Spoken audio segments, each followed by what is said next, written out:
you, thank you. Whew. All right. So I am from Hawaii, and so I wore an aloha shirt today. This is actually formal wear. If you were in business in Hawaii, you would wear this on a day-to-day basis. But thank you to the sponsors. Thank you to everyone for having me here. And I can kind of say it, Yekwim. Is that correct? All right, cool, thank you. So, Zuza, great talk, talked about big data using quantitative research. I'm gonna talk about the opposite. I'm gonna talk about the small stuff. But I did have a counter to the one thing that she did say about that Netflix kind of algorithm. Has anyone found that that Netflix recommendation doesn't work? Do you know why? Because everyone is using your login. So your cousin with a 2-year-old kid, your nephew who's a teenager, they're all using your same account, and all of those recommendations are coming together into the analytics and creating this jumble of mess in your recommendations. Not that anything that she said was wrong, but I just thought I'd contest her a little bit. But anyway, so my name's Matt. I've been a researcher for about 20 years. I've been doing this since the beginning of the real internet, I guess you could say. And I want to talk about today how to use small data and get that into your organizations to make you move faster, to make you develop faster, think faster, quicker, and get products out the door. But to kind of start off, I like using a little story, and to give you a little bit of context of who I am. Here are some of the companies that I've worked for. So I did work for Amazon. So I was one of the lead researchers over at Amazon for a while. And then I ran the team at Zappos. Zappos, you may not know. Zappos is the world's largest online shoe store, but they are owned by Amazon. And the only reason why I'm saying these companies is because I'm going to use these examples throughout my talk today. Most formally, Booking.com. I don't think that needs any explanation. Most people know who Booking.com is, especially here in Slovakia. And that's where I was the lead researcher on the mobile applications. Most recently and currently, I'm actually the director of research at Grubhub. Grubhub is something that you may not know here because we are not anywhere in Europe, but think of Zomato. Zomato, but they're delivering food to your house. So that sort of service is what Grubhub is.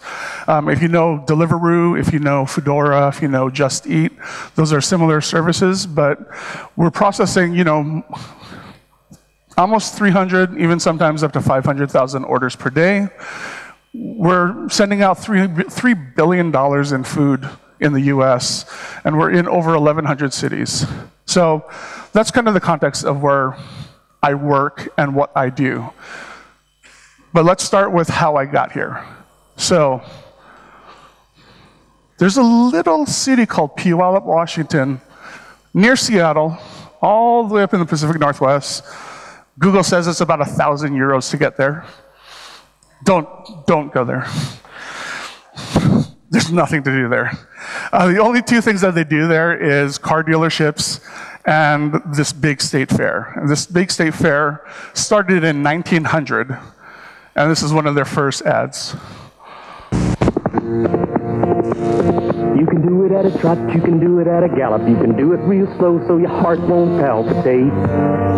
Just don't be late to the Puyallup. All the people and the animals down at the fair that do the Puyallup like they didn't have a care, and it looks like so much fun to do. I think I'm gonna learn how to do it too. Okay, that's enough. Saw a duck and So, there's a whole commercial there, but that's one of the things that they do there. And as you can tell, I'm kind of a goofball. I like having fun on stage, so don't worry, it's nothing serious. We're having fun, and we're learning about research. But the other thing that they do at the fair is they have food. And I know it's almost lunchtime, so I just thought I'd be really, really mean and throw up some nice food up on there. And that middle one right there, deep fried Mars bars. Americans are crazy. I just want to say that. So, long story short, let's get moving so we can get into real content. How I got into research. There was a little tire company there in Puyallup. They sold used tires, and what they said, they had this, summer of 1996, this young little college kid was standing out there asking for surveys. And that kid, that was my first job as a researcher. I sat there day after day taking surveys. And the reason for taking those surveys was the car dealerships were suing that little tire company for, in the US, what they would call as copyright infringement. The car companies said cars cost less in Puyallup. The tire companies said used tires cost less in Puyallup. So they were suing each other. Long story short, collecting that data, what we did was we went to the court. The other companies brought in their theorists and said, based on theory, based on market XYZ, this is why we win the lawsuit. In 5 minutes, we walked up there and said, this is a survey, here's the data. Judge said, you win. And that was my first foray into research and why I got into this field. But it was data. It really was data that kind of got me. It helped me to understand what was and how to understand people. But this is about small steps, right? Data works great. And as Zuza said, quant and qual have to work together. Think about Spock and Kirk, right? Spock is data, Kirk is heart and empathy. They all have to work together to form that one union. Think about this. How do you quantify feelings of this? I'm way up in the back there. I'm sure technology is going to figure out a way to understand and quantify emotions and feelings in the future, but right now, it's that qualitative data, it's those small steps, it's talking to people, it's understanding what they feel. How do they know that I lived with my two friends and I saw their whole relationship from the beginning to the end, all the way to blossom into marriage? There's no way we can know that currently, unless we actually do the small data steps. So when I think about it, I always kind of lean towards that heart or empathy side of it, and Kirk's beating out Spock. So, where does this matter, right? What I'm going to do today is I've broken it out into 3 areas that I'm going to give you kind of some tips, tricks, and some methodologies that I have used so that you can take this into your organizations and kind of move faster. So the 3 areas: innovation, ideation, and optimization. And I know Ryan is somewhere, and he's going to contest me on this. So it just looked good. I like the words like that, but I know I'll be contested, so I changed it for Ryan. So today we're going to talk about new products, new features, and optimization. Any questions? All right. So let's start with that new products. In 2007, there was this conference called the Industrial Design Conference. Does anyone know the significance of that? No? Does this help? Does anyone know what I'm talking about right now? No? All right. These kids lived in San Francisco. They couldn't afford their rent. It was really, really expensive. All the hotels for that conference were booked. And the apartment could fit 3 airbeds. Now, who knows who I'm talking about? Airbnb, that's how they were born. That was the idea, that was the innovation, how they were born. Great idea, great first step, but they were having problems finding investors, trying to figure out how to mature their product. So, what they did, they left San Francisco, they went to New York. New York had a whole bunch of, hosts on their platform that were using it and they were successful. So they just got on a trip. They literally got on a flight, found out all the hosts, walked up, knocked on the door and said, why are you using our product? What is the benefit of that product? And from those small numbers of interviews, what they found was people wanted a local experience. They really wanted to understand and live like a local. Today, they've created these storyboards, and they use that small data to kind of walk you through the customer's journey. And they still use these today, all based on small numbers, not quantitative data, just what is that qualitative feedback? Why are people wanting to use our product? So I didn't work on that one, but let's talk about something I did work on. And that would be Booking.com. Has anyone used or heard of Booking Now? I don't know. So what we did with Booking Now is we tried to create a new opportunity and a new product in the marketplace. I mean, you could say we use big data, but we did see an opportunity. Booking Now is an application for last-minute bookings. There's a large market where people are just booking the same day for one night and moving on, and we wanted to disrupt this service. Think of Hotel Tonight, there's a lot of other competitors that way. We thought we could get into that market. So take a look at all the different search results from all the different applications. They all look the same. I mean, some may be designed a little better, some may look a little nicer, but they are all the same. You enter a city, you get a search result, you go to a hotel, you choose that hotel, you book it, and then you go. It's this one same process over and over again. So what did we do? We looked at it and we said, yeah, Booking Now has a different use case. One, these are last-minute reservations. Two, they are in the location at the time that they want to book. And three, they're using their mobile device. So they're changing and they're using different behaviors. They're behaving in a different way. So we thought we could just change that product, build a new app from the ground up. So what were the first things that we did? One, we took away search results. Yes, we did pre-fill data on an onboarding basis, but you open the app, and here's your first result on Venice Beach. That's your most likely pick based on your preferences, based on your geography and location at the time, and based on your booking history. So we took out and we tried to change that whole interaction.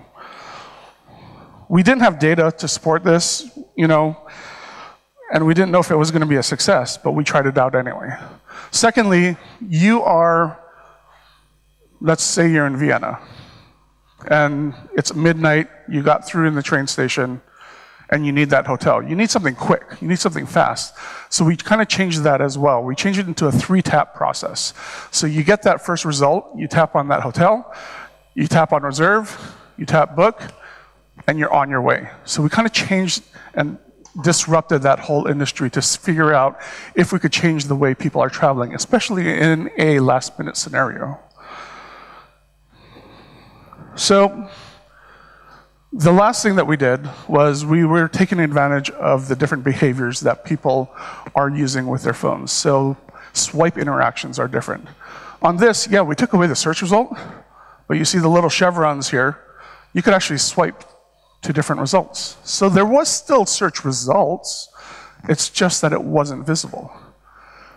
When we tested this with users, they said, this is great, I like this idea, if I could figure out that I could swipe it. So that's why, in iterative testing, we did find out and use those different interactions and different designs. So, brand new product. Booking.com does what, over 1 million bookings a day or something like that now. I don't work there anymore, so I don't know the numbers. How many people do you think we tested to get that product out the door? Can I get someone to give me a guess? 6. 15. What would be realistic if you were like really making this product? What do you think would be realistic? I mean, should it be in the hundreds? Should it be in the 200s? Something like that? Because, I mean, this is a million bookings a day. That's a lot of people, right? We did this with 37 people.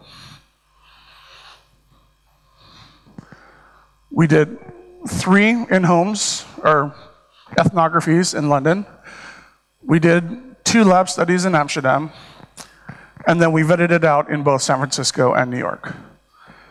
All that represented 1, 2, 3, 4, 5, 6 different iterations of the product with 37 people. So, was it successful? Did we have a good product? The product was successful. The UI was great. People liked and enjoyed the product, and it was getting great reviews on the App Store, but unfortunately, it was a failure. But that's okay. Anton talked about failure. Don't be afraid to fail.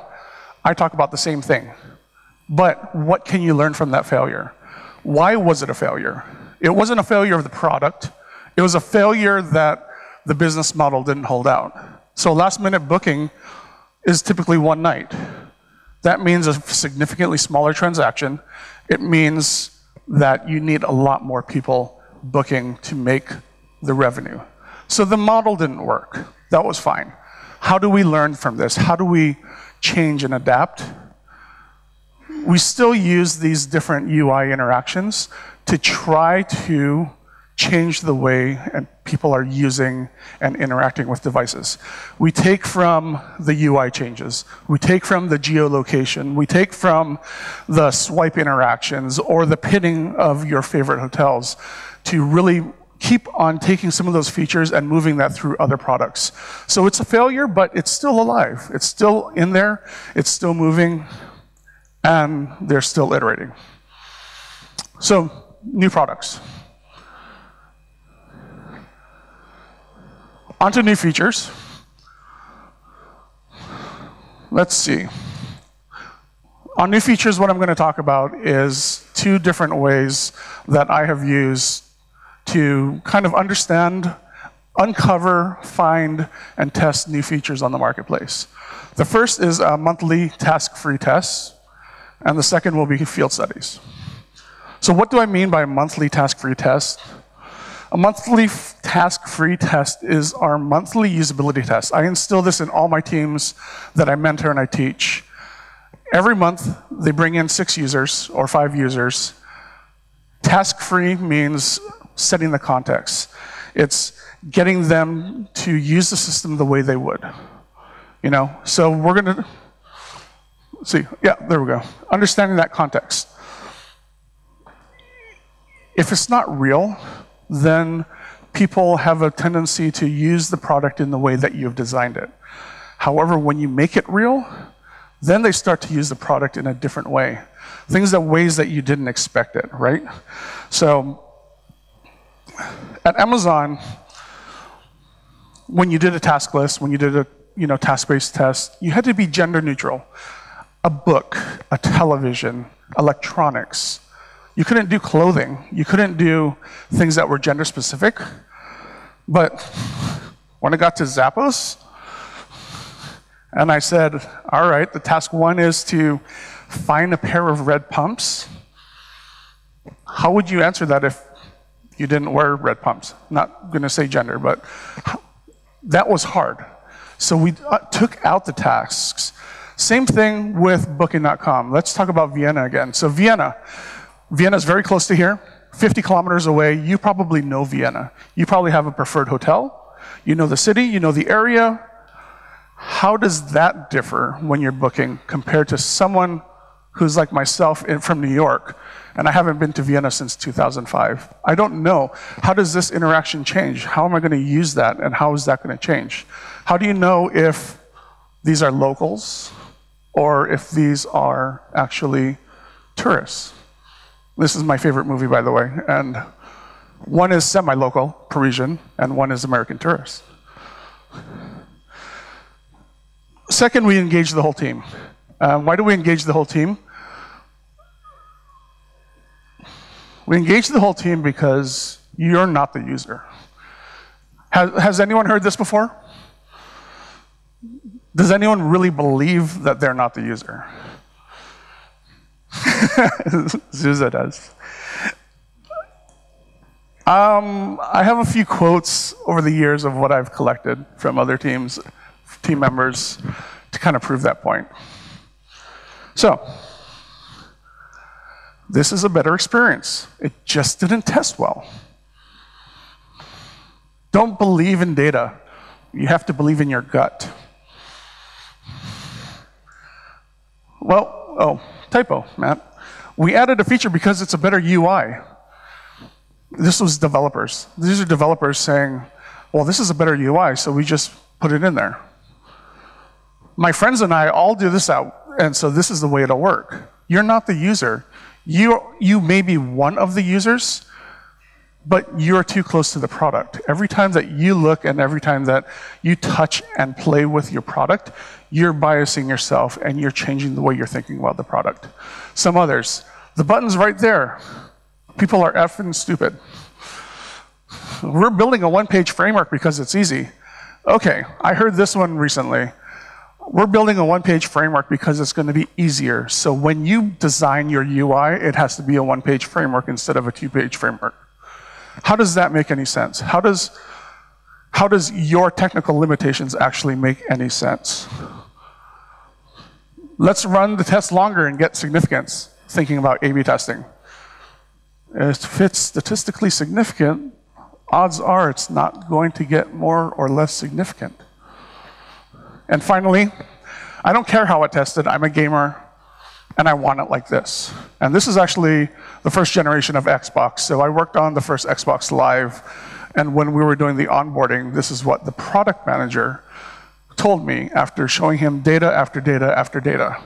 And so that kind of gets me to the point of, if you ever think about job interviews, one of the things that people always say is, so what happens when your usability findings do not match what the product manager wants to do? And they say they're going to do what they want to do, and you're wrong.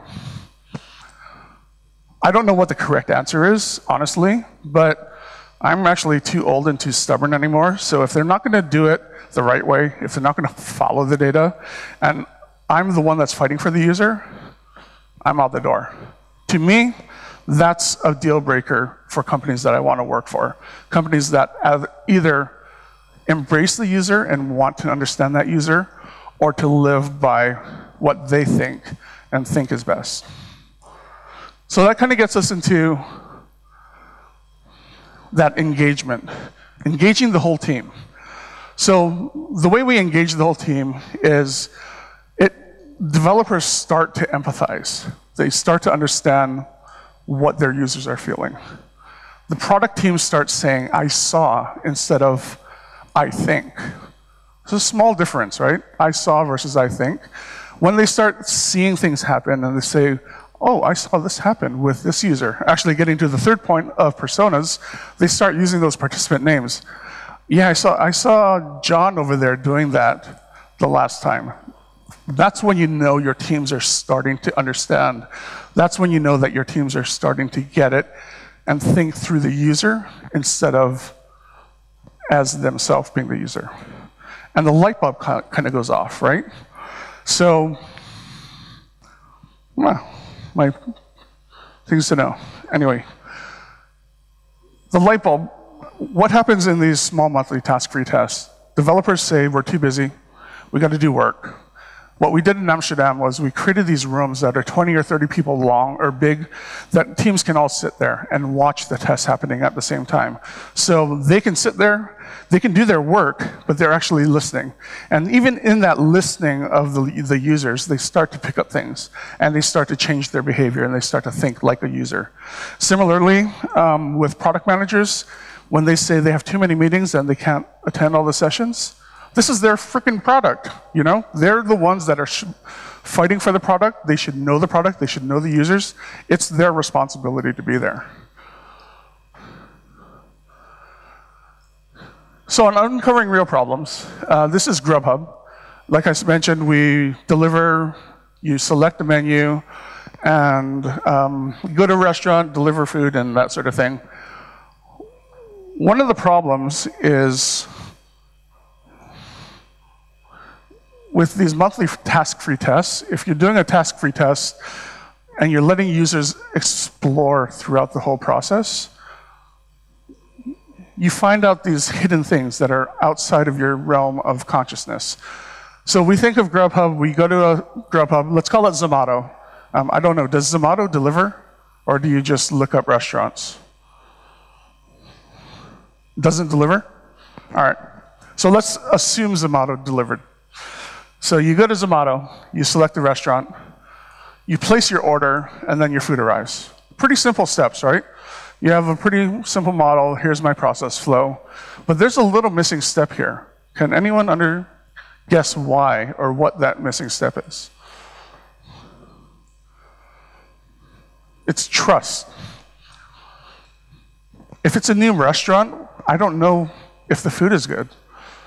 I need to understand, I need to trust that that restaurant is good.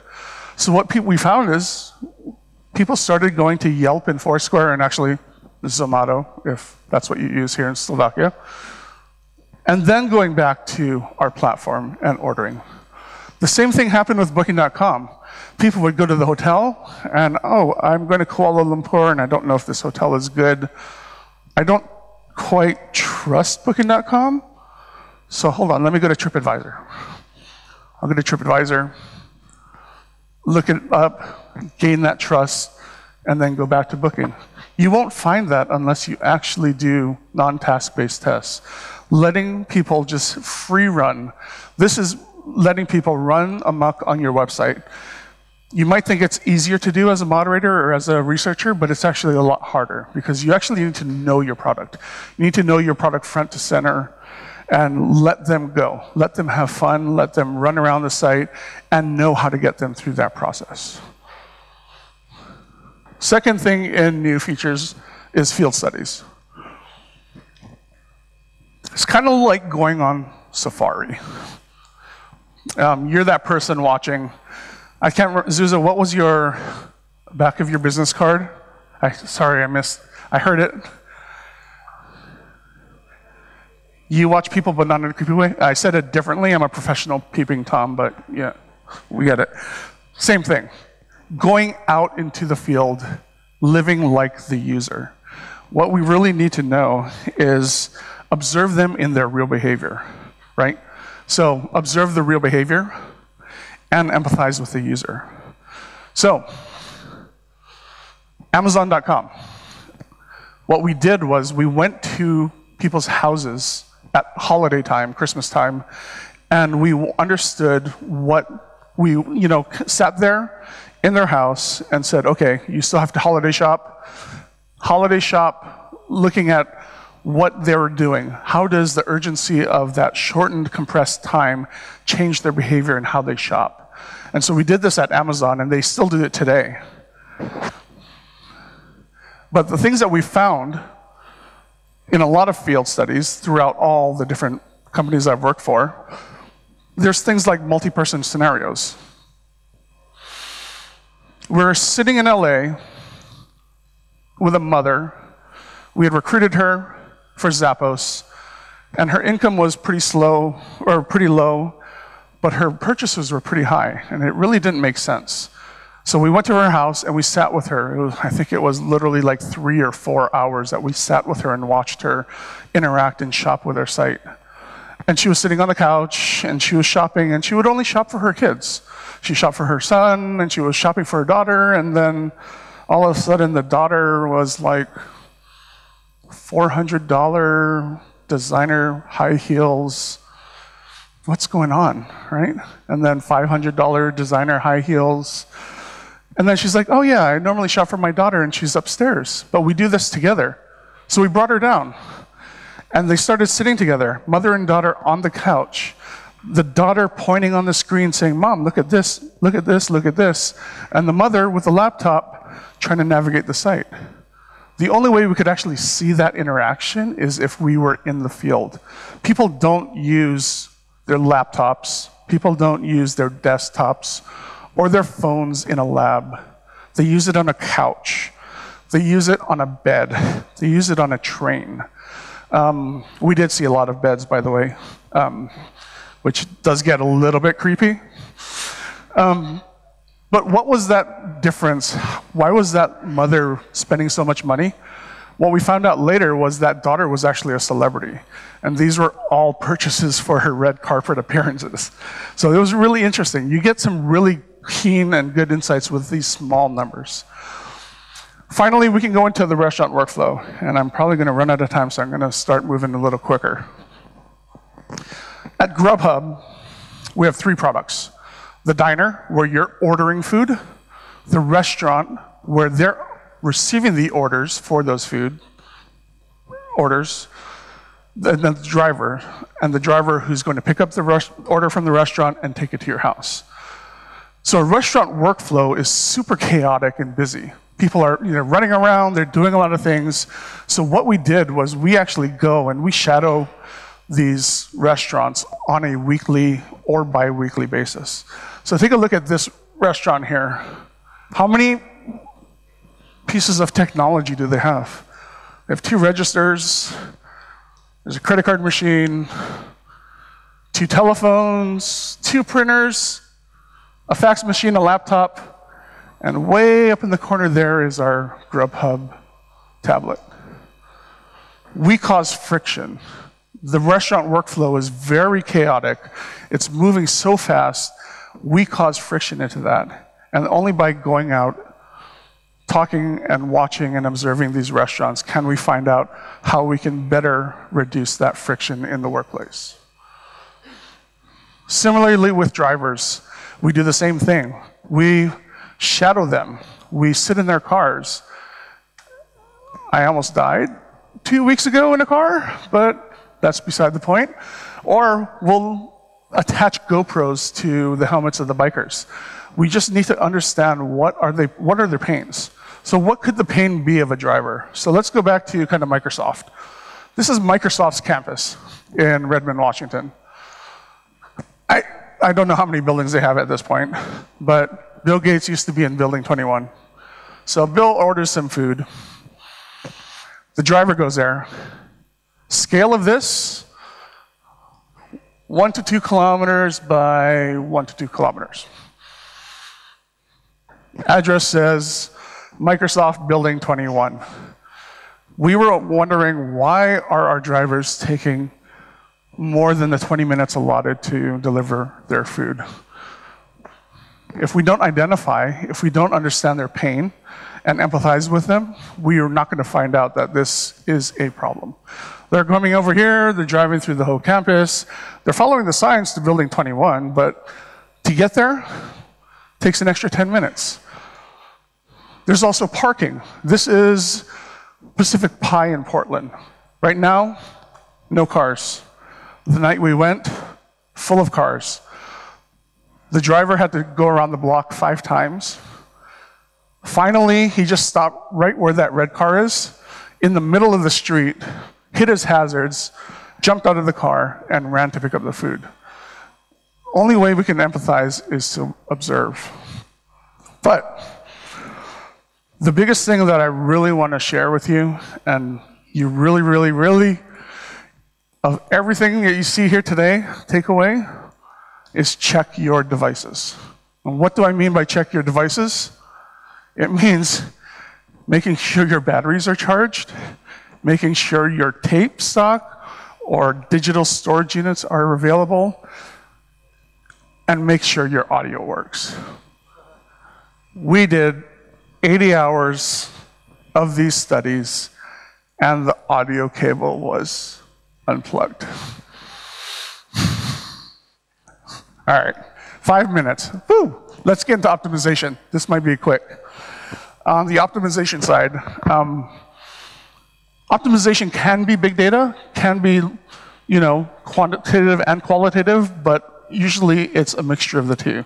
So let's kind of really quickly go through this.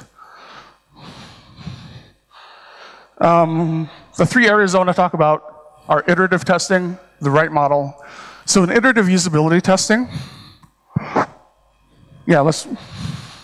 we'll go there. How many participants do you need for a usability study?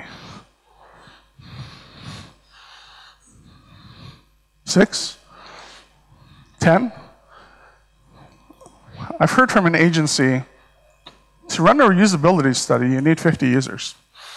Has anyone heard that? How about 40? Getting closer? No? 30? 20? Someone had said it. You only need 5. You can't even see it on the screen. You only need 5 users. And why do I say that? I mean, I really hate to quote this guy, but Jacob Nielsen was right when he said 5 users will get you 85% of the usability issues. What that really means is with 5 users, you're going to see 85% of your issues on your testing. So you'll be able to observe, you'll be able to see people struggle with most of your issues with 5 users. And if you don't believe me, test 10, test 12 users, and you'll see that after 5 or 6, you see the same things over and over again. That's not to say if you have different segments that you can't have more users, but for each iteration, you only really need 5. The other thing is release dates today, they're totally arbitrary. We have continuous change. Anton talked about that. Continuous change, MVP, keep on going, iterate, test, go, iterate, test, go. Nothing lasts forever, right? So why do we need to test more than 5 people? Because we can test 5, move on, get it out there, test it again, change it, move on, and keep on going. Think about this. 99.9% of your designs are not going to be even alive in 10 years. It could be disheartening, right? But 99% of your designs are going to be changed in 10 years. What happened 10 years ago? 10 years ago was when the iPhone was born. Think of design back then. They still had WAP interfaces on the phone because the phones couldn't handle any graphics. Think of my phone today. My phone today has better resolution than most televisions. So think of the designs that way. Don't think that, oh, that means I can create a crappy product. No, it means don't worry about being too perfect. It's going to change. Don't sweat the small details. Just keep moving, keep changing, and keep moving forward. So these iterative testings reduce the risk, reduce costs, and kind of to Zuz's point, A/B testing. A/B testing measures the success. Think of it this way. We only have a little bit of time, so if you do an A/B test, an A/B test takes about 2 weeks to complete. You run the tests, you collect data for 2 weeks, you make changes, you do analysis, and then you repeat. If you're doing weekly iterative tests with 5 people, you can get 3 to 4 different iterations tested in the same time that one A/B test is done.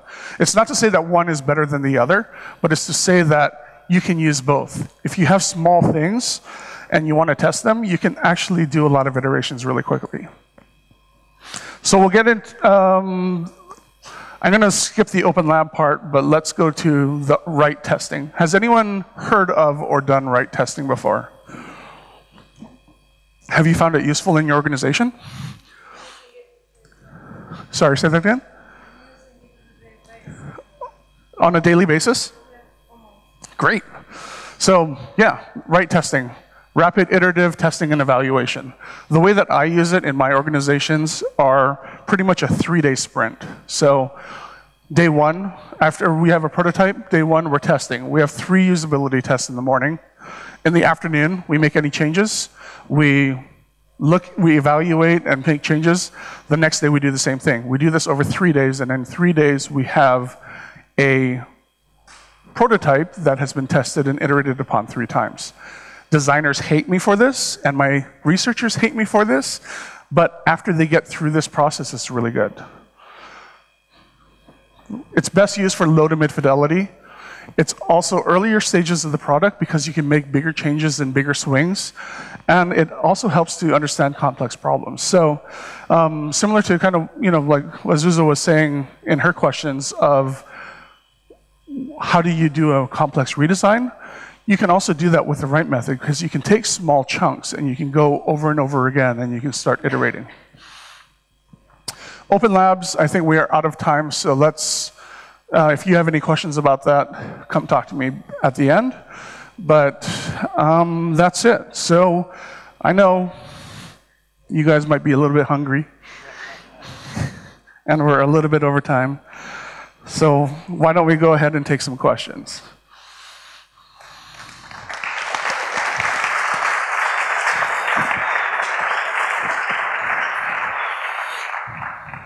Thank you, Matt. Yeah, no problem. Just to remind you, there are still some free tickets for Matt's workshop if you want to get them right at the entrance at the reception. Oh, yeah, so tomorrow what we'll do is we'll kind of dive deeper into research and hopefully train and test and get out and do some real research if we can. And now, your questions. The first one. Everyone feels failure, or one can get fired because of failure from a corporation. How do you persuade your boss, colleagues, and even your own mind that it is inevitable part of success in design? Is it true it's inevitable? There's a lot of different sayings about failure and why failure is important, but you really want to look at the organization that you're in and to understand, is failure a part of it, right? I mean, if failure is not part of your corporation, that you cannot fail, then typically it's an organization that I don't want to be a part of. It's easy for me to say that. I'm in a position where I can say that, but it is hard. Like, you have to fail. 9 times out of 10, your experiment is going to fail. So if you're not open to that failure, to see that little spark of innovation and creativity and change that's going to disrupt the, the space that you're working in, then it's not really companies that I want to work for. So, The next one, which methods of qualitative analysis you consider to be most useful? I ask that in all of my interviews for researchers. Everyone has their own go-to method of qualitative research that they like the best. Mine does happen to be field studies. You can call them contextual inquiries, you can call them ethnographies, but for me, getting out into the field, sitting with that driver in their car, or sitting in that restaurant, or sitting on the couch with the mother as she's browsing the site with her daughter, that's where I feel the most empathy. I can understand who that person is the best, and then I can translate those ideas and those findings to the teams. And this is not just myself, right? I'm bringing along designers, I'm bringing along product managers, I'm even bringing along developers into those situations to get them to really empathize. And once you get a developer to sit on a couch with someone, and I'm a developer and I'm not as socially adept sometimes, they open up and they understand. And then they start fighting for the user, and it just kind of snowballs from there. By the way, don't be shy to put your name there. It's nice if the speaker knows who asked the question so that he can address the answer right to you and make sure that you have your question answered. The next one is, when you say we tested, how does it look like? How are you doing that? And what tools you use? I'm assuming that's the Booking Now example. With the Booking Now example, they were all task-free tests. We identified people who were in a last-minute scenario, and we brought them in and used the prototypes. When we went to London, we actually, I was going to put this in the deck, but it was just getting too long. We went to Euston Station in London. We met 3 people coming off the train who did not have a hotel and needed to book somewhere that night. And what we did was we spent the rest of the day with them. We literally, you got off the train, the GoPros and the cameras were up, and we just recorded. And we watched them, what they did, how they booked, and we followed them all the way to the hotel. And we actually almost got kicked out of one hotel, but that's a different story. And we even were using the Apple Watch. So we had an Apple Watch app that was navigating people to the hotel. And the one thing that we found with the navigation of the Apple Watch is if you're looking at the watch and you go like this, and there's a hole in the ground, sometimes you fall into it. Which data do you find the most important that rules them all? Data. It can be quantitative. I love Google Analytics. I love, A/B testing where you can look at what is your success-fail rates. I work in a qualitative world, so I like, getting the real empathy and the real interactions with people and how they're actually using products. All data is important. It all creates this story. It creates this huge ecosystem of information that you can share with other team members and say, this is how our users are actually using the product.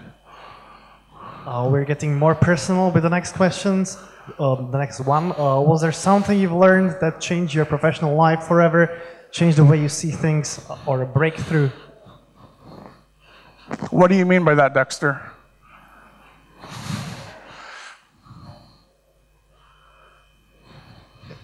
Have we got the one who posted the question, or even some of you rated the question? Yeah. What do you know? What was the thing that changed in my professional life forever? Sleeping long enough? No, I don't sleep long enough. I think that the thing that changed my professional life forever was gaining self-confidence and not being afraid. A part of that is not being afraid to fail, but the other part of it is not being afraid to tell your mind. My job is to fight for the user. The reason why I went to Grubhub is I'm a director of UX research, and they created this position because they wanted a director of research along with the director of design, along with the director of product, and along with the director of development, all at the same table and having that same table stake and talking upward to leadership. So not being afraid to speak my mind and saying, you are wrong, that is a bad experience. Our users do not like that.